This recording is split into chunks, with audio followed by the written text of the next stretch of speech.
Welcome to another episode of the Crypto Spin Through podcast. Let's get right into it. Glitch consensus node briefly cripples Neo network. So a failure of one of the nodes, for Neo has led down to a temporary takedown of the whole network in the past few days. It was at a standstill until it could be restarted, and it kind of shows and highlights the dangers of centralization. Neo eventually plans out to roll out changes that will further decentralize the network. But for now, centralization was their core because they felt like they need the centralization to do everything they need to do. But still, as you can see, the centralization proved as a point of attack and can lead to the entire network just stuck. Belgian tax authorities are hunting down crypto speculators. Belgium's getting really hardcore against hunting crypto users, and they're cooperating with foreign tax entities and trying to get into touch with exchanges. They expect more countries to get power hungry and try to get their share of your crypto money. And in Belgium, in particular, a few cases have already been pursued to get the owed taxes out of certain individuals. Australia's tax office is also targeting Bitcoin investors. However, they're a bit more lax with how they see it. They see that people just simply don't know about their tax obligations and is trying to remedy that. Well, it seems like Belgium's attitude is more like these people know they are dodging taxes and we will pursue them. But for now, Australia's is a lighter tone until it becomes obvious that people are just dodging taxes rather than not knowledgeable that they have to pay taxes on crypto. Icelandic police are hunting for hundreds of Bitcoin miners. So this crazy heist has happened and a few arrests were made, and they're still searching for the missing miners, but a large amount of mining equipment was stolen, and it seemed like it was a highly organized and specifically targeted attack. And we know not only is the equipment itself valuable for resale, but it produces valuable things out of it. And unlike a lot of things, it's not too difficult to move around mining setups, especially if you have this organized crime heist and can use vans or trailers to move however many amount of miners you desire. So this is just kind of proving that miners will need to take care of not only cybersecurity but physical security as the crypto market becomes more lucrative, and the fact that the mining industry becomes its own kind of standalone industry. PayPal is seeking faster crypto payment tech. So PayPal is patenting a way to utilize a secondary secondary wallet that will host both the private keys of the buyer and the seller to avoid transaction wait time and kind of avoid the whole your coins are worth less or more than it was when the transaction was agreed upon. And it kind of sounds like a security nightmare personally, just because holding both keys seems like it'd be something that hackers or just general malicious actors would very much look toward trying to exploit. But since I didn't actually look at the patent or anything, and if I did, I'm sure it'd be too technical for me. But just the whole idea of it seems premature for now, considering especially right now, we're seeing a lot of things, unexpected things tech-wise that are just going all wrong in the past year or so. And I'll mention something that happened today that just went wrong. And just something like this seems like it's just too early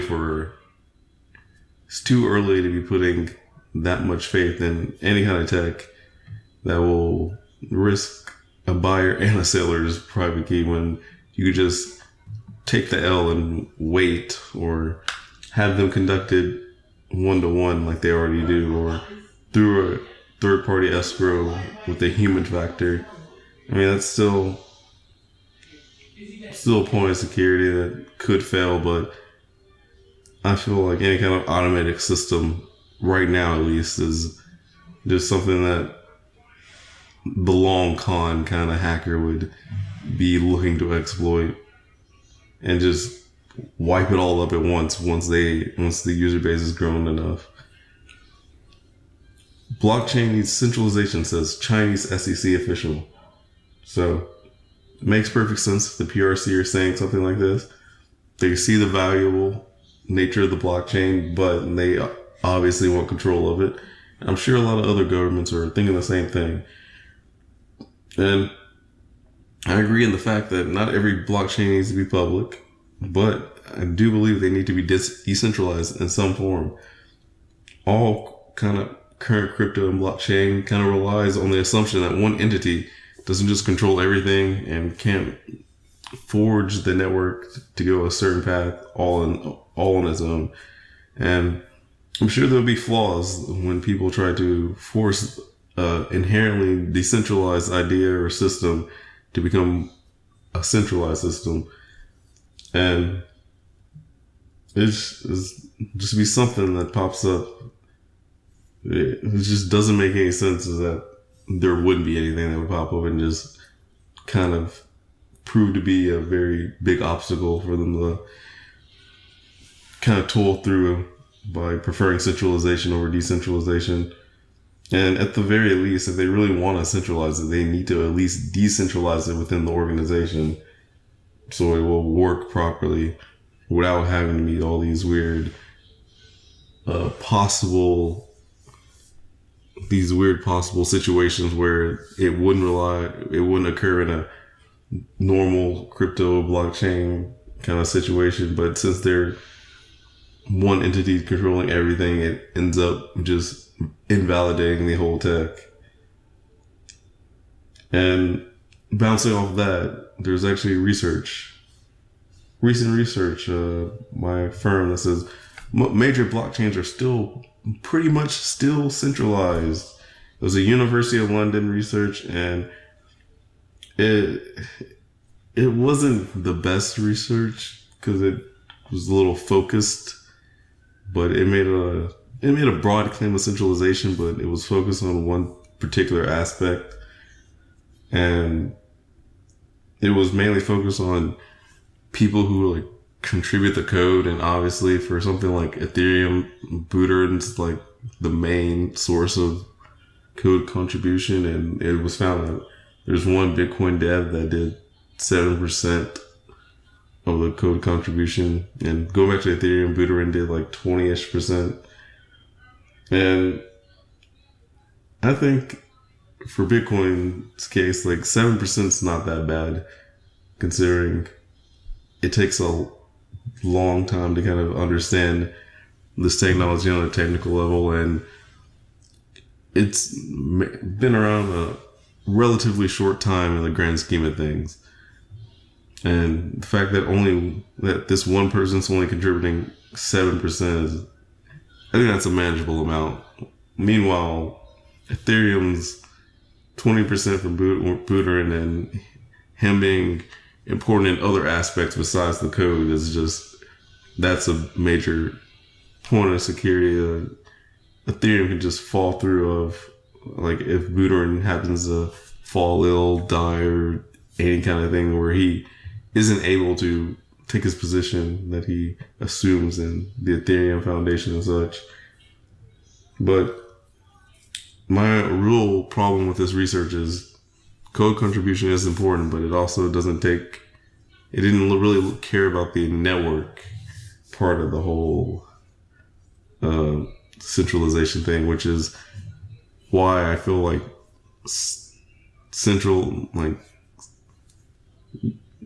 some coins you can make an argument that they're centralized, and things are centralized in some aspects, such as X amount of miners in this location are the main ones that contribute to the network in Bitcoin case. And yes, but as long as there's still differing organizations, differing people, it's still better than something that idea the PRC has.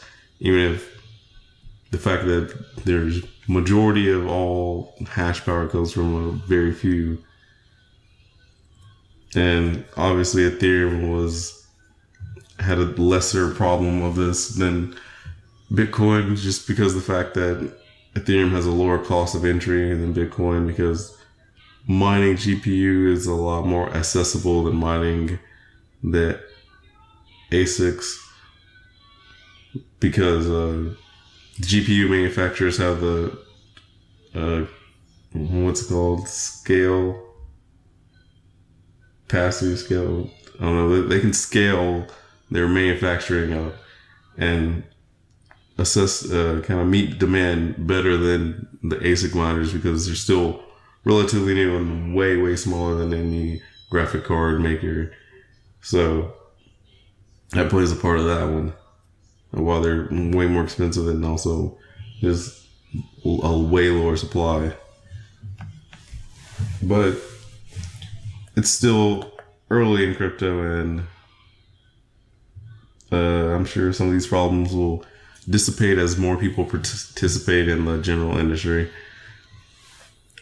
Member of China's main political advisory proposes national crypto trading platform. And when I added this to the news, I kind of saw this as another China thing.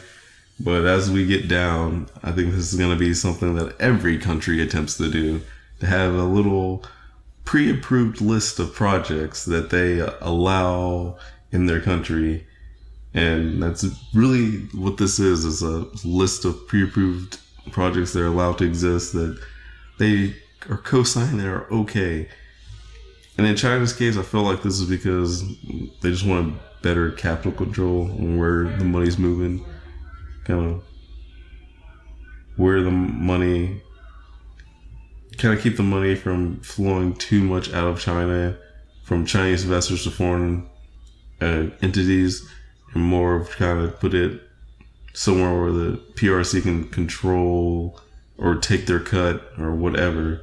And it's just control is the bottom line for what they're trying to do. CoinChecks 500 million stolen NIM found by blockchain forensics firm. So the forensic firm was called Big, and it tracked all the hackers' trades or whatever transactions to a Canadian exchange. And in the future, I think you could expect some kind of automatic service as this kind of stuff improves. But they tracked it to the exchange and could basically tell what activities the hackers are doing, obviously, and it kind of shows that privacy coins are definitely going to be something that these criminals go to as fast as possible, because even if I believe they managed to get a decent chunk of the NIM out, they're still like, now they're exposed, now they can easily get halted and the heist is over. So either privacy coins are going to be like the number one lookout, and as you can see, you could see an example of that today's been a wild day in crypto, but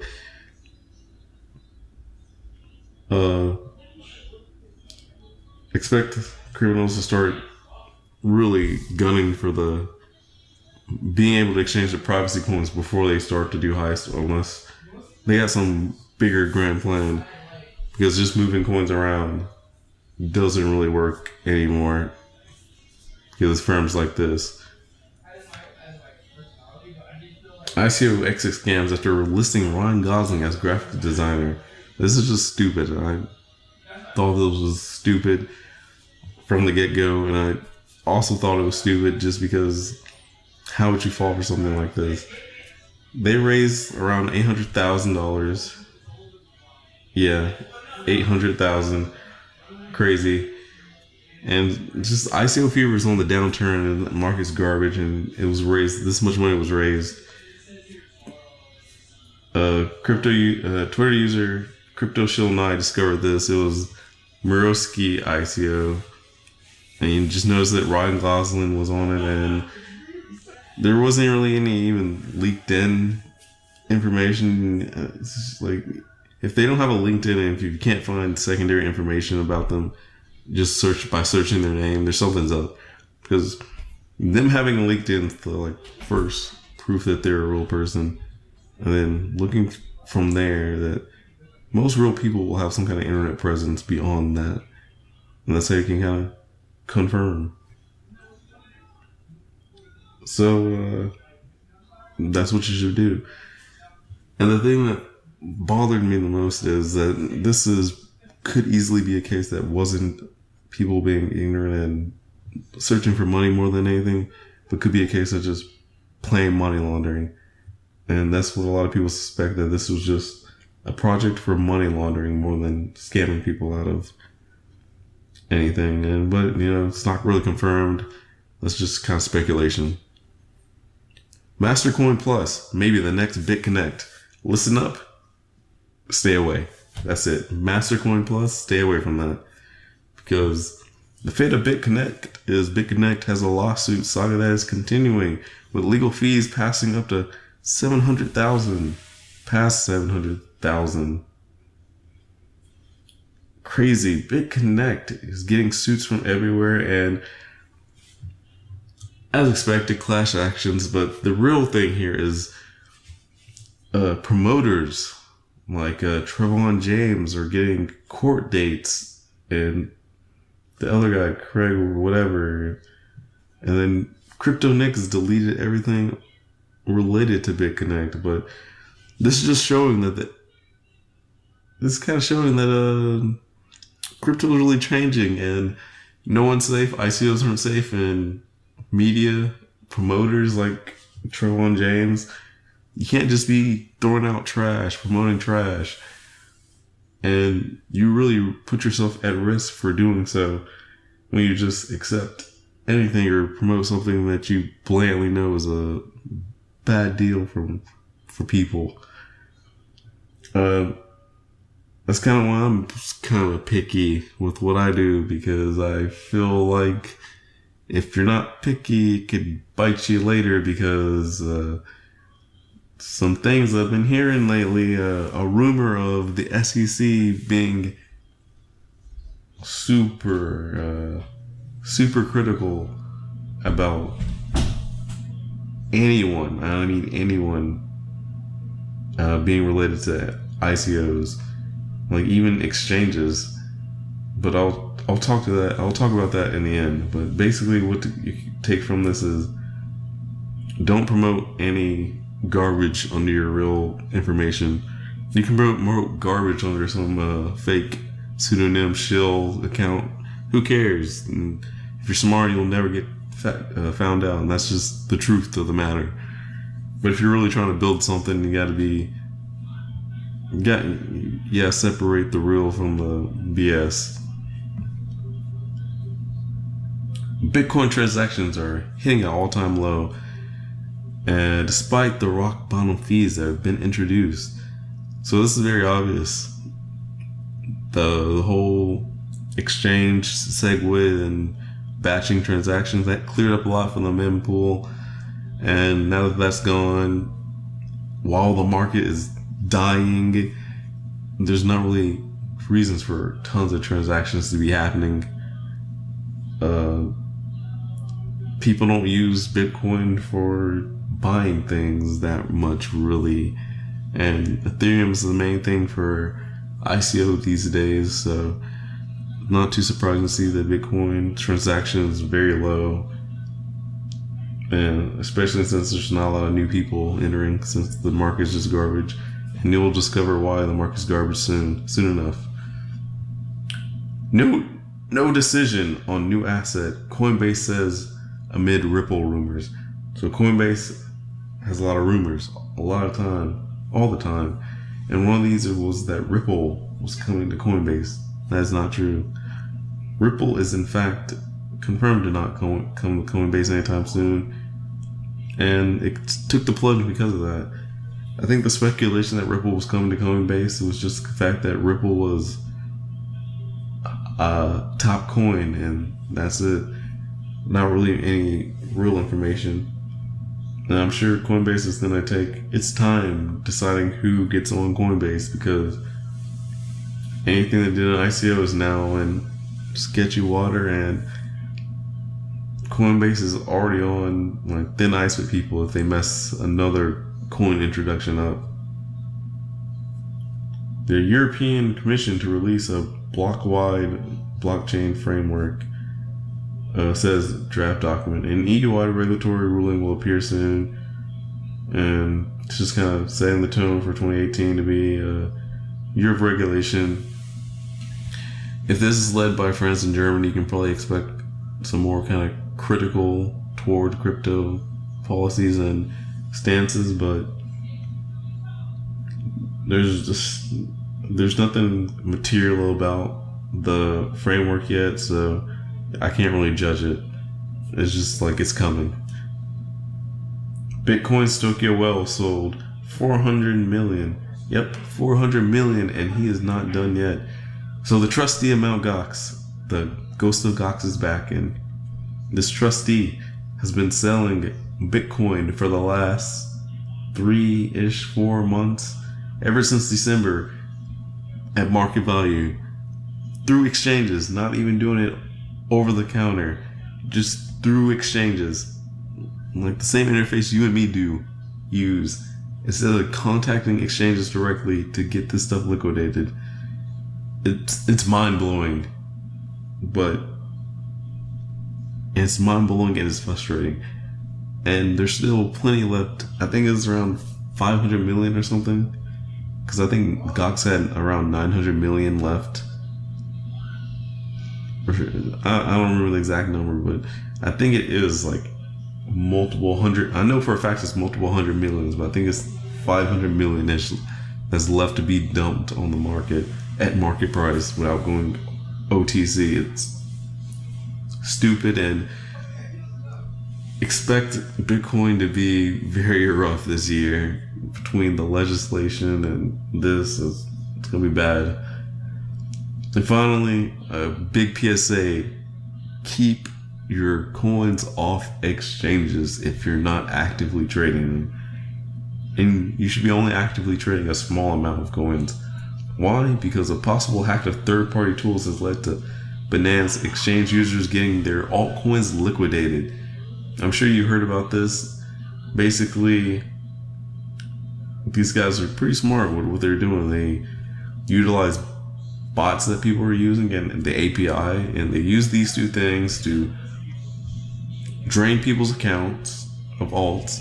They buy Bitcoin, and with that, these people bought, I think it was Filecoin, and then they're trying to move that away to sell on another exchange or something along those lines. I don't know their grand plan full, but something along that. What you should take away is don't keep your stuff on exchange, because you could be at risk. People were reporting that even if they didn't have any kind of association with the API or bots, they were getting their accounts liquidated. So just don't take the risk, and don't ever use exchanges for long-term storage, because it doesn't work. And that's all the news for today. I kind of have something to say, and it's the market is really looking pretty bad for the future of for the near future, what we know of 2018 for now. Why? SEC ruling. I'm getting beyond just the SEC ruling. There's a lot of just legislation or just legal stuff that's going on. A lot of different agencies are claiming Bitcoin or crypto in general or fall under their rule. The SEC in particular are getting really anal about these ICOs, and they just might pressure exchanges to delist any coin that was an ICO.